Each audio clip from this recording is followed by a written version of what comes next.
Bienvenue sur Sainte Gratitude, un espace où les Écritures deviennent vivantes et où chaque histoire nourrit l'âme.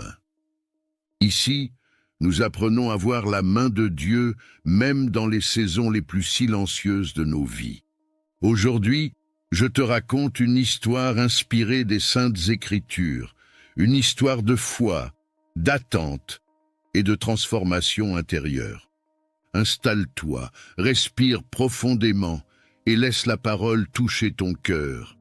Cette histoire commence dans un petit village oublié des grandes routes, un lieu simple où les jours se ressemblaient. Dans ce village vivait un homme nommé Eliab, un homme discret, mais dont le cœur portait un lourd fardeau. Eliab connaissait les Écritures, il récitait les psaumes comme on récite une promesse, mais son âme était fatiguée.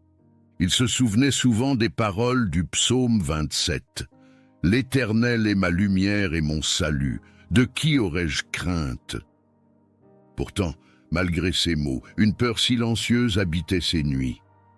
Son champ ne produisait presque plus rien, la sécheresse avait durci la terre et durci son espérance. Chaque matin, il se levait avant le soleil, regardait l'horizon et murmurait une prière sans savoir s'il croyait encore pleinement. Il pensait à l'histoire d'Abraham, appelé à quitter sa terre sans savoir où il allait.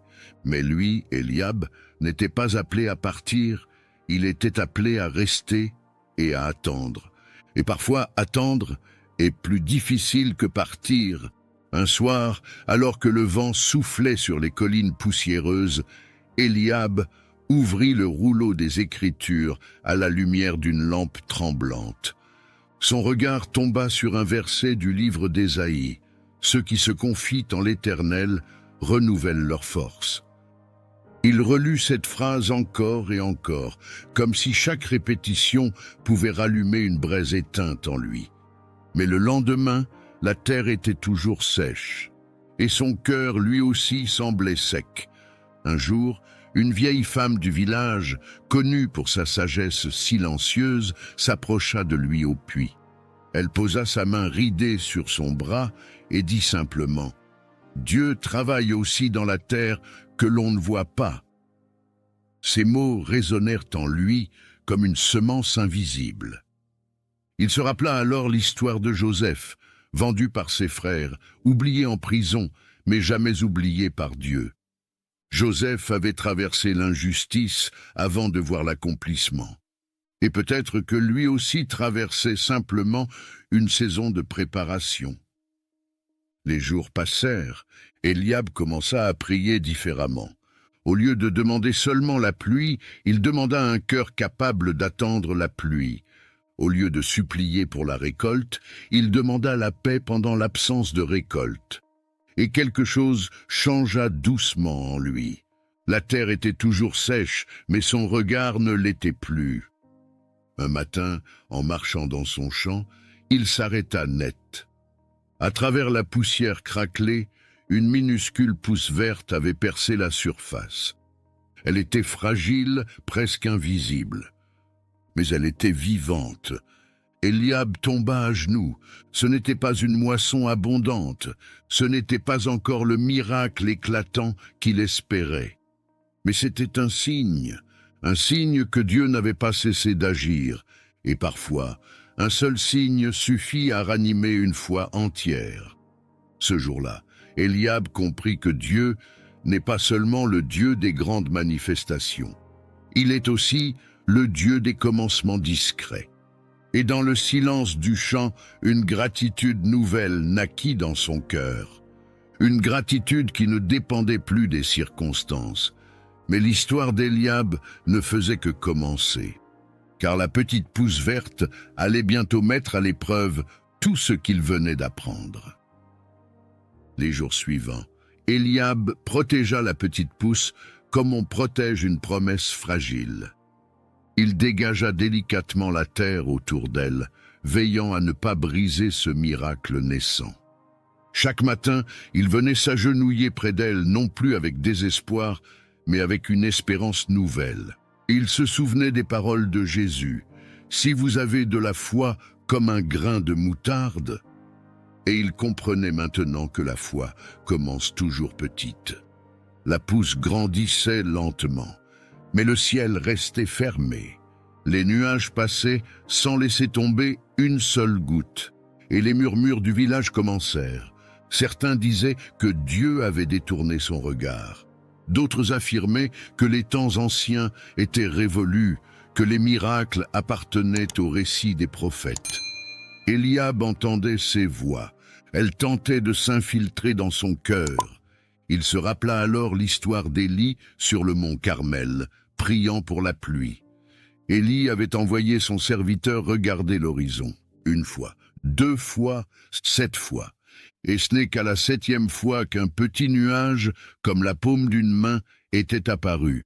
Un petit nuage, comme sa petite pousse. Alors Eliab décida de regarder, non pas ce qui manquait, mais ce qui était déjà là. Chaque jour, il remerciait Dieu pour cette pousse, même si le champ entier restait aride. Un soir, alors qu'il rentrait chez lui, il aperçut un groupe d'hommes au loin. Ils observaient son champ. L'un d'eux secoua la tête en riant. « Une seule pousse ne nourrit pas une famille », lança-t-il. Les mots frappèrent Eliab comme une pierre, mais il ne répondit pas. Il leva simplement les yeux vers le ciel, comme David face à Goliath. Il savait que la grandeur d'un miracle ne se mesure pas à son apparence. Elle se mesure à la fidélité de celui qui l'accomplit. Les semaines passèrent, la pousse devint tige, la tige devint plante, mais la pluie tardait toujours. Et une nuit, un vent violent s'éleva. Il balaya le village avec une force inattendue. Les portes claquaient, les toits gémissaient. Eliab courut vers son champ, le cœur battant. Il craignait que le vent n'arrache ce qu'il avait appris à aimer. Sous la lumière pâle de la lune, il vit la plante se courber dangereusement. Elle semblait sur le point de céder. Alors, Eliab se plaça devant elle, tentant de la protéger de son propre corps. Le vent fouettait son visage. La poussière brûlait ses yeux, et dans ce tumulte, il cria vers Dieu, non pas pour demander la fin du vent, mais pour demander la force de rester debout. Il se rappela Jésus dans la barque, alors que la tempête menaçait de tout engloutir. « Pourquoi avez-vous peur, gens de peu de foi ?» Ces paroles traversèrent son esprit, et au milieu du vent, il sentit une paix étrange l'envahir. La tempête dura longtemps, mais à l'aube, le silence revint. Le village semblait méconnaissable. Des branches étaient tombées, des clôtures étaient renversées. Eliab, tremblant, tourna lentement les yeux vers la plante. Elle était toujours là, courbée, marquée, mais enracinée. Et pour la première fois, il comprit quelque chose de plus profond. La sécheresse l'avait forcé à chercher l'eau plus loin sous la terre. Le vent l'avait rendue plus forte. Ce qui semblait être une menace était devenu une préparation. Eliab s'assit dans la poussière, les larmes coulant silencieusement sur ses joues. Il comprenait maintenant que Dieu ne supprime pas toujours l'épreuve, mais il s'en sert pour fortifier les racines invisibles. Ce matin-là, le ciel avait encore la couleur du silence. Mais dans le cœur d'Eliab, une certitude était née. La promesse de Dieu n'était pas fragile. Elle était en train de devenir profonde. Et quelque part au loin, derrière les collines, des nuages commençaient à se former. Les nuages étaient encore lointains, mais leur présence changeait déjà l'atmosphère du village. L'air semblait plus lourd, chargé d'une promesse que personne n'osait encore nommer. Eliab continua à veiller sur sa plante, mais son regard avait changé. Il ne regardait plus le ciel avec inquiétude, il le regardait avec confiance. Il se souvenait des paroles du prophète Habacuc, car c'est une vision dont le temps est déjà fixé. Si elle tarde, attends-la. Attendre, encore attendre. Mais cette fois, son attente n'était plus une lutte. Elle était devenue une alliance silencieuse avec Dieu. Un après-midi, alors qu'il travaillait la terre autour de la plante, un enfant du village s'approcha de lui. L'enfant le regarda longuement, puis demanda « Pourquoi prends-tu soin d'une seule plante ?» Eliab sourit doucement. Il posa sa main sur l'épaule de l'enfant et répondit « Parce que Dieu commence souvent par une seule chose. » L'enfant resta silencieux, puis il s'agenouilla à côté de lui, et sans dire un mot, il commença à enlever les pierres autour de la plante. Ce geste simple bouleversa Eliab plus qu'il ne l'aurait imaginé. Il comprit que la foi est contagieuse. Elle se transmet par l'exemple plus que par les discours. Les jours suivants, d'autres enfants vinrent observer. Puis un homme, puis une femme. Certains restaient sceptiques, mais d'autres commençaient à espérer. La petite plante était devenue un symbole, un rappel que Dieu agit même quand tout semble immobile.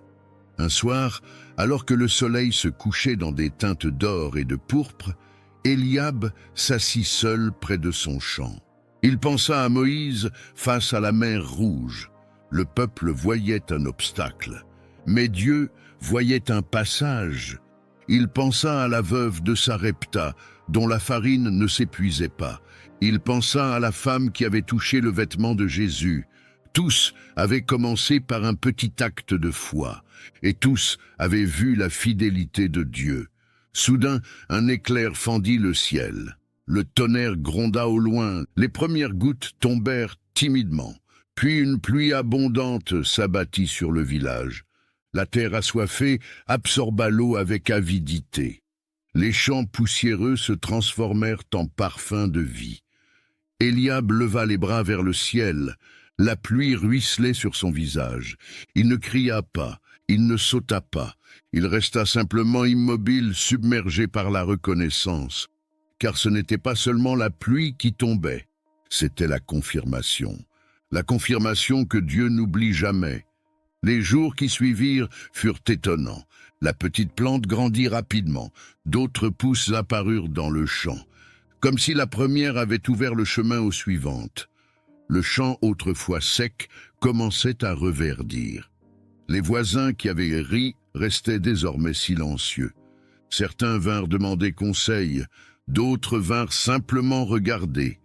Mais Eliab ne se glorifiait pas, il répétait seulement « Dieu est fidèle ».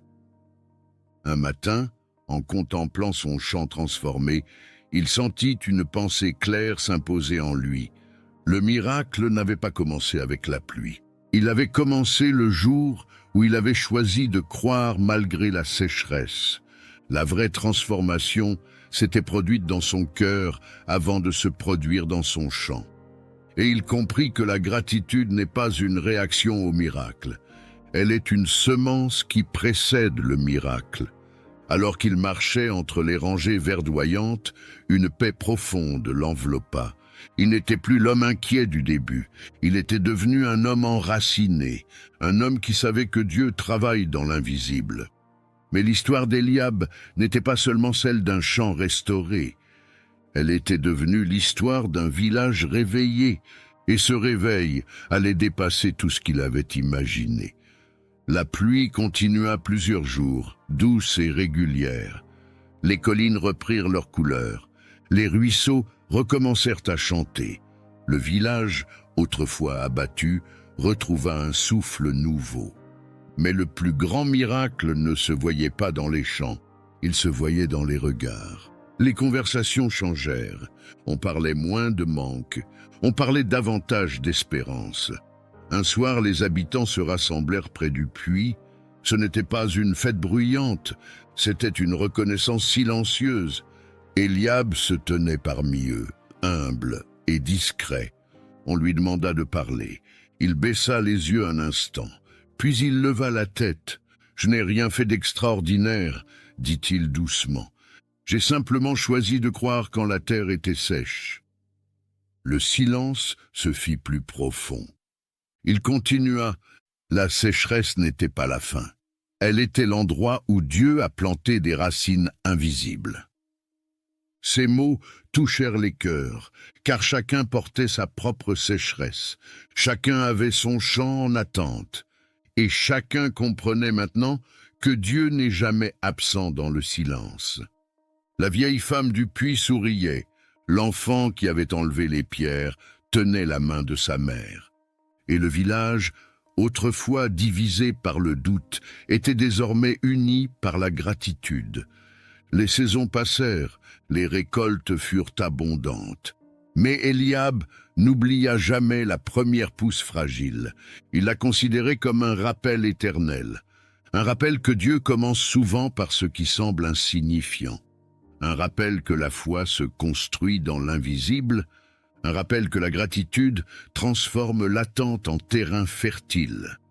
Des années plus tard, lorsque les enfants du village demandaient l'histoire de la grande pluie, on ne parlait pas seulement du miracle. On parlait de l'homme qui avait cru avant de voir. On parlait de la petite pousse. On parlait du cœur transformé. Et ainsi l'histoire d'Eliab devint une parabole vivante. Une parabole qui ressemblait à celle que Jésus racontait. Le royaume des cieux est semblable à une semence, petite, presque invisible, mais destinée à devenir un arbre où d'autres viendront trouver refuge. Et si aujourd'hui ton champ semble sec, si ton ciel paraît fermé, souviens-toi de cette histoire. Dieu travaille dans la profondeur avant d'agir à la surface. Il fortifie les racines avant d'élever les branches. Il enseigne la gratitude avant d'envoyer l'abondance. Car les miracles visibles naissent toujours d'une foi invisible. Et dans chaque saison, même silencieuse, Dieu prépare quelque chose de plus grand que ce que l'on peut imaginer. Que cette histoire soit pour toi une lumière, une invitation à croire, une invitation à remercier avant même de voir. Et que ton cœur, comme celui d'Eliab, devienne un champ où la gratitude précède la récolte. Merci d'avoir écouté cette histoire sur Sainte Gratitude. Ici, nous apprenons à reconnaître la main de Dieu dans chaque saison et à faire de la reconnaissance un mode de vie. À très bientôt pour une nouvelle histoire qui élèvera ton âme.